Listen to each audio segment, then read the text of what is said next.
Slice back in the top three to defend their crown. Meanwhile, Red 19 rejoins the fray as well. But newcomer Meat French threatens to play spoil sport. Who will take home the top prize of today's authors?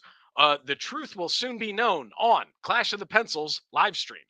Hey, don't press that button. Turn on the stream tonight. Short stories in the spotlight. Writers bring their best to light. The story central time. Breaking down the plot. Characters that fought. Twists that hit the spot. It's all you live tonight. Are you ready for some stories? In a live stream glory. It's the contest of the year. Writers have no fear. Catch the suspense unfold. Feel the tales being told. Critiques fair and bold. The truth will soon be known. Dollars from far and wide. Mysteries you can't hide. Every twist takes the story right. By these rules we abide. Are you ready for some stories? In a live stream glory. It's the contest of the year. Writers have no fear.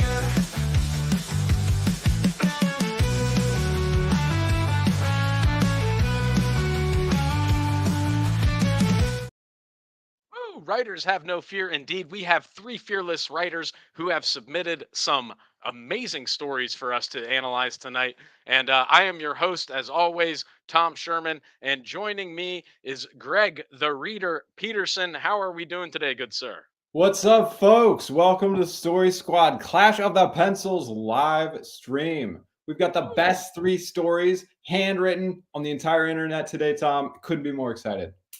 That is amazing. And yeah, we sourced them through a pool of open contestants. And you might be wondering yourself, just how do I play Clash of the Pencils? Well, let me tell you how to play Clash of the Pencils. First, watch the live stream every morning. Hey, you're doing a great job. At the end of each show, we'll reveal the next prompt. Take that prompt and handwrite a one-page story based off of it, and then snap a pic and upload it, and you're in the game. See if your story's in the top three, then vote for your favorite and tune in to the live stream the next day to see who wins. It's that easy. All right, it is that easy, and guess what? Our authors make it look hard because, again, we have some great entrants submitting today. So let's just jump right into it, Greg. We've got, I think we're going to start here with Red 19, who was in the top three a couple nights ago and then fell out, but has now clawed their way back in. And to remind all of our folks at home, the prompt was you're cleaning an attic and come across a box marked magic potion. So let's see where Red 19 takes that prompt. Emily and Karen sat in the living room, watching a rerun of Wheel of Fortune, waiting for Sarah to come down from Teatis for lunch. Emily ran to the pull-down ladder that led to the attic and yelled up, "Mummy, when are you coming down? Grandma and I are getting hungry." A few minutes later, Sarah appeared in the kitchen looking dishevelled and dusty, grey cobwebs adorning her hair like a tiara on a long-forgotten princess. Sarah had spent the morning cleaning out a lifetime of her mother's trinkets and treasures, and was now loading the memories in her truck to take them to the nearby thrift shop. "Mummy, I want to go up to the attic with you and see what other fun things are up there," complained Emily. "Absolutely not," Sarah responded. "That ladder is much too steep for you to climb. You are too young to go up, and Grandma is too old to safely climb up." After Sarah left for the thrift shop, Emily convinced Karen that they could each make it up the ladder, and with all the strength and agility they could muster, they made the climb and found themselves in the attic, rifling through the lifetime of knickknacks and ornaments, gadgets and doohickeys. "What's this, Grandma?" asked Emily.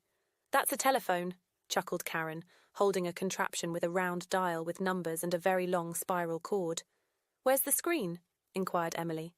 A light in a dark corner was dust-covered belabelled "Magic Potion."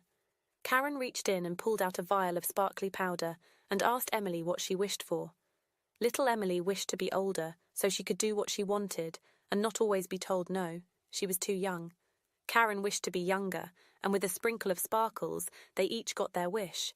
But after a day of deadlines, dishes, hungry children, and so much to do in so little time, they decided that Wheel of Fortune reruns weren't so bad after all, and poof, back in the living room. Okay, so Emily and her grandmother Laverne watch Wheel of Fortune while her mother cleans the attic. Not allowed to go up to help or to explore, the pair decide to sneak up to the attic when the mother is taking away the grandmother's precious treasures to the junk shop.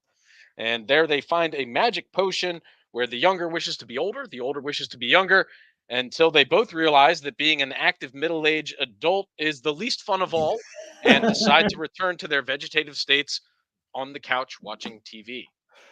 Man, I think this was a story driven by character development and the grandmother granddaughter relationship, and trying to forge those bonds with this mixture of curiosity and mischief really drove the plot here. I mean, it's tough for grandparents out there these days. The kids, their devices, how do they relate? I don't understand half of the slang with the current 8-year-olds right now.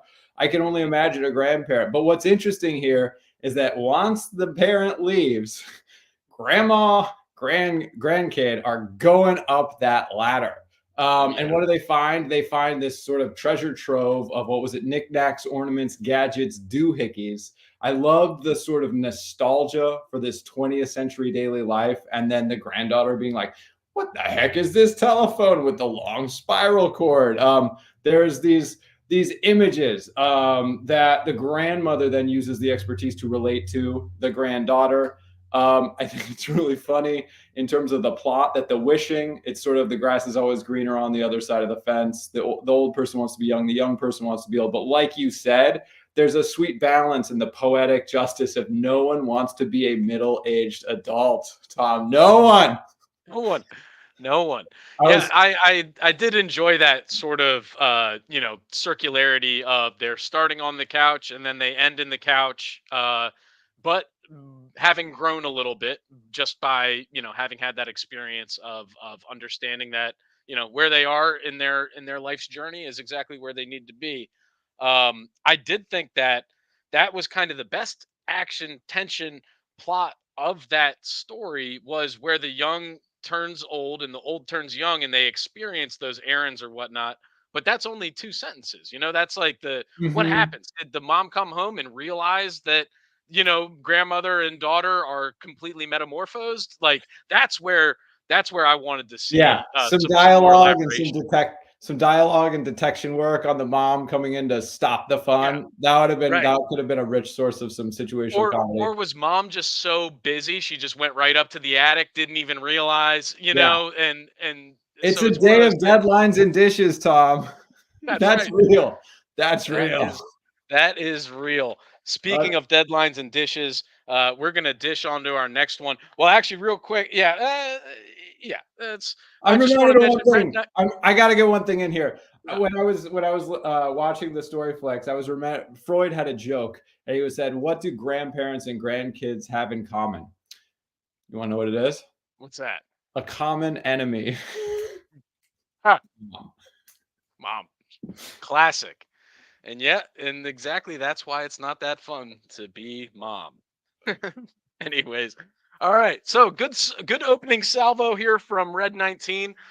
Let's see what our next competitor in the ring, Slice, is gonna do with that same prompt. Free onion bar in the tiger pit. I don't want to hear the word out of your mouth again, my mother cared, stepping firmly on the brakes as she flung her head back, cupped her left hand on her forehead, and unlocked the doors of the Jaguar within the same millisecond. Love you, she snarled. My saddle shoes hit the colourful pavement marked by chalk drawings from my little cousins. I prayed they wouldn't be here. My life is so unfair. Why do I have to spend my afternoon at Grandma's house? I couldn't stand it here. The mothball smell, the creaks of the floor, the maroon and tan furniture overwhelmed my senses. How is everything corduroy? I can't wait till I'm old enough to tell her, it is boring at Grandma. I hate it here. It's not fair I have to stay here while she goes to J-Rock Zumba. My grandma barely moved from in front of the 5 when I got in the door. A note by the entrance instructed me to clean the attic. There was a Mary Jane taped to the paper. After pocketing the candy in my plaid blouse, I stepped lightly up to the garret. Junk? Records and quilts, an old radio and photos, book, cobwebs, candles, Scotch-guarded me I couldn't breathe. I fell back into a dusty trunk and knocked loose a jewellery box that broke open on the floor. A small vial rolled out. It was labelled Charm Tonic. I contemplated for several stale, musty minutes whether to use it, return it, or save it. I decided to open the bottle and dab the elixir on my pulse points. It smelled like fireside chats, but I was unmoved. A voice told me to check my pockets. I found the slightly warm peanut butter molasses taffy next to a Costco credit card with my name Kitty Vesuvius imprinted on it. I was a woman today. Finally, I marched downstairs, grabbed the keys to my grandma's Impala, and flew out the driveway to Costco, past my mum, and yelled, "Boring!" as she arrived to pick me up. At Costco, I lived the glory of womanhood, warehouse retail shopping, and cheap dogs. All right. A child is dropped off at her grandmother's as possibly a punishment while her mother goes to J Rock's Zumba for a class. While cleaning the attic, the girl finds a potion that smells like FDR, and after drinking it, conjures a Costco credit card in the girl's pocket, which is begging to be used for some retail therapy and $1.50 glizzies. Oh my gosh. Is this just the last story redacted? There's some really interesting parallels going on. Really First are. of all, if we go to the Sussex County Dorito, which is our rubric for evaluating plot, character, and setting, which is very, right. very challenging for these authors because they only have one page to Right. get all these things in. So we're trying to isolate what works here. And how does it come together for the whole story to achieve that unified storytelling effect? I thought, as always with Slice, there is a lyricism to the sentences as he smuggles in incredibly rich details that sound amazing to hear and paint this kind of on this canvas. We are getting stale, musty minutes, smelling like fireside chat. The how is everything corduroy? Mothballs. These sensory descriptions are huge for storytelling. Anytime you can get a taste, a smell, or a tactile sensation, which Slice did all three. We've got the feeling of corduroy. We've got the smell of the mustiness, the smelled like fireside chats. We've got that taste of the $1.50 Costco hot dogs at the end. That is the key to getting the reader to pop these out three-dimensionally in their imagination. So excellent work on using setting.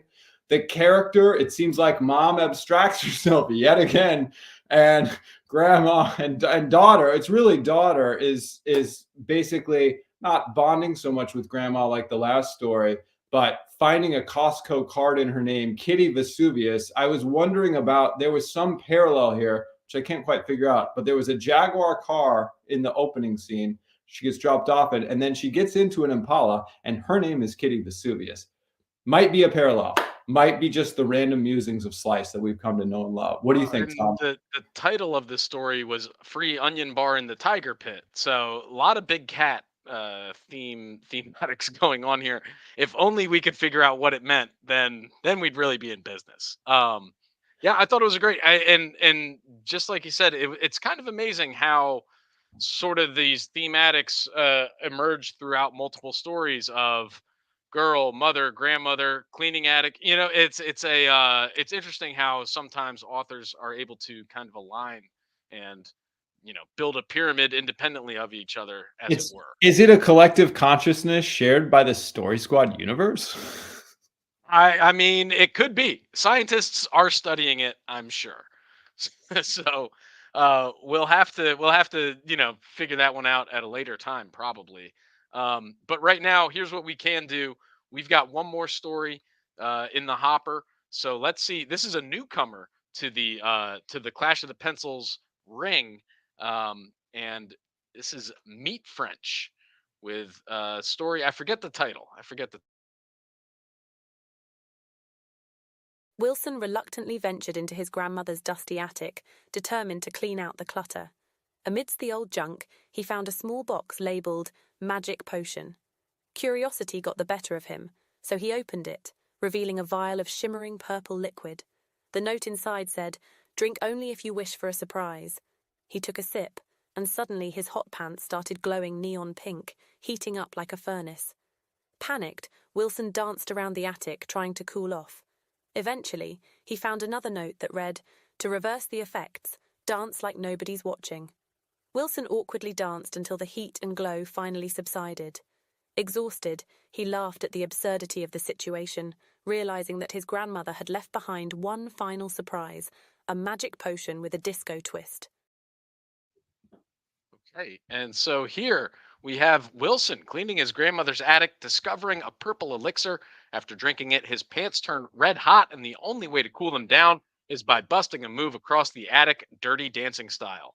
After cooling off his pants with some fresh moves, Wilson finds another potion with a disco twist. I love I love the simplistic elegance of how quickly the author accelerated into the premise. We got right into the plot, simple, and it was almost like a minimalist story rather than the last two have been kind of maximalist with all these details and setting and sort of this attic and this mustiness, whereas this had energy. It wasn't dwelling on the sort of the old fashioned and bemoaning it. It was it was let's go back to the 20th century for what was great. And what was great? Hot pants and flash dance. Like let's play the classics here. Let's play the classics. I thought the visuals of it was simple, but it twisted on it. I was interested in the opening, like, do you wish for a surprise? And then dance like no one's watching. I think dancing like no one's watching is kind of like writing like no one's watching.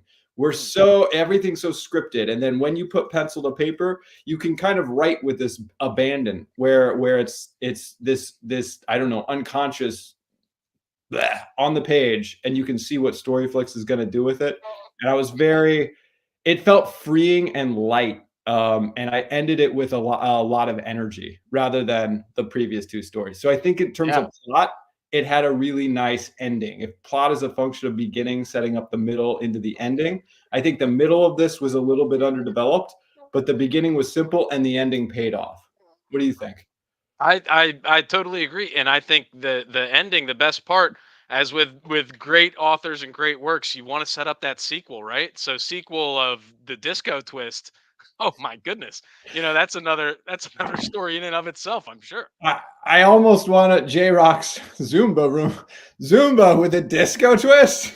Oh my goodness, nobody knows what could happen if that were to happen. So yeah, no, I definitely agree as far as it was the bet. It went right to the plot and it got there and it didn't let go. It grabbed onto its neck and shook it until that plot was at our feet, and it was good. It was very visual and it was very exciting.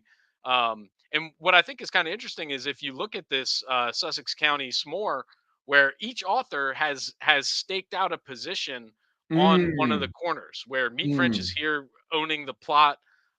We had Red 19 getting the characters, and then the setting for Slice. So there's a everybody's kind of staked out their own little corner of the s'more this morning. Anybody's ball game, Tom. Oh my gosh. Don't you know that's true? And so with a little further ado, we will get to announcing the winner and the top five sentences of the night and announcing our next prompt. But first, before we do that, we do have to get a word in from one of our sponsors. Come to J-Rock Subaru. Now feel on a great heat lapse. Feel like a lizard again. Sweat it out, let it pour. Burn the dance floor. Free lifetime membership. There are up to 100 classes. Come and dance, come and sweat. The skill you won't regret. Feel the beat in your bones. Stretch it out, lose control. Groovy moves, energy high. Dance with us, touch the sky. Free lifetime membership. There are up to 100 classes. Come and dance, come and sweat. The skill you won't regret. That's J-Rock's Zumba Room, now featuring sauna grade heat lamps, make you feel like a lizard again. and a free lifetime membership after your 100th class. I just want to say they are not a cult. No, it doesn't seem like that at all. Doesn't seem like that at all. All right, so let's J Rock Zumba Room, obviously bringing our winner, whatever, sponsoring our winner Brought of to the you night. by J Rock Brought to you by- Zumba. There we go. That is the languaging that I need to write down. All right, let's set this winner. See who it is. Drum roll, please. Red 19. Wow, Whoa! Red 19 with a stunning victory, getting the vote out. Incredible. So congratulations, Red 19. First win of Red 19's career here on the Clash of the Pencils 2.0 live stream reboot. So big congratulations out to Red 19. Well played to all of our competitors, all the people that entered. We are seeing a lot of creativity in the hopper. That is a fact. I mean, I believe we had 6 or 7 stories. I think it was 7 submitted last night. And, our top 5 sentences of the night features a lot of those other folks. So let's get to that. That's one of my favorite segments. I don't know about you. I'm here But for those it's always sentences. classic. I'm here for the sentences. I'm here for the sentences. So I'm going to play the Franken movie that we've generated from Storyflix based off of the top 5 sentences of the night. And I'll read along, see what we got here. So, number 5 from Meat French. Exhausted, he laughed at the absurdity of the situation, realizing his grandmother had left behind one final surprise, a magic potion with a disco twist. Number 4, Raconteuse. I spent the evening conjuring flamingos, porcupines in top hats, and mosquitoes in bow ties. Number 3, from Nacho's story. Donkeys fell into the viper pit one by one, consumed by their own vanities, but mostly the vipers. Number 2, from the new calendar. Help me! Or help save me! The pink draped princess screamed while an overgrown snapping turtle carried her into the depths of a dungeon. And the number 1 story of the night number 1 sentence of the night from Marvin the Microbe. I had a secret weapon this time, Judy's soul. I uncorked my magic bottle. Judy's soul hovered over the right answer. I selected it, won the game, and then collected Drew, Judy, and Suzanne's souls in my magic bottle. So those are the top 5 sentences of the night. Wow. What are your thoughts on that tortoise? Watch out, princess. That tortoise means business. It doesn't look good for anybody, I gotta say. Oh, man. Gotta say. All right. Well, so that brings to conclusion another stunning round of Clash of the Pencils. And let's see, we've got just a couple more things to do. Let's release the next prompt. I guess What is it? Tom, we have a special housekeeping due to Labor Day and a fantasy football draft that's off-site. We will be returning. You're going to have all weekend. So it starts right as we press the button in 1 minute or 2 minutes, and it goes, you have all the way until, 4:30 p.m. Eastern time, 3:30 Central, 2:30 Mountain, 1:30 Pacific on Monday, Labor Day, to get these single page stories in.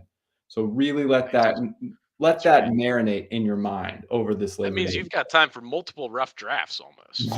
I mean, you can so yeah, you're going to have all day Friday, all day Saturday, all day Sunday to write your story and submit it, because thankfully, I guess some communists had a riot 100 years ago and we got Labor Day off, right? Is that the I don't know, Tom. I'm just looking forward to a nice day, fun in the sun, $1.50 hot dogs. $1.50 hot dogs. Can't beat it. All right, here's our next.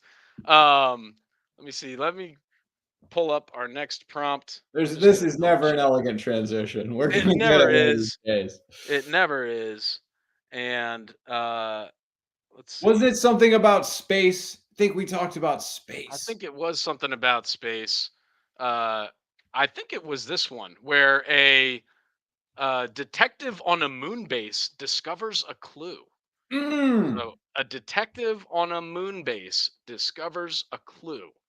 So a lot of action. I mean, we've got the setting, right? A moon base. Oh, we've got the plot too. This is a mystery genre.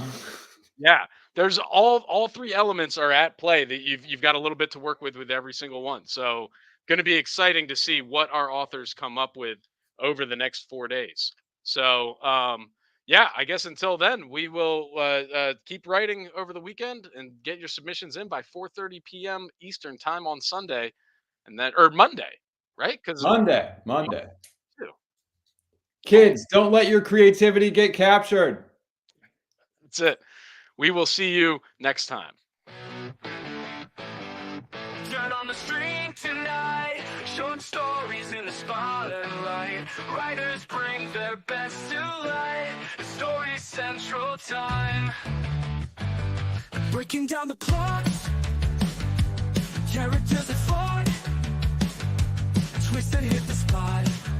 Is all you live tonight. Are you ready for some stories in a live stream glory? It's the contest of the year.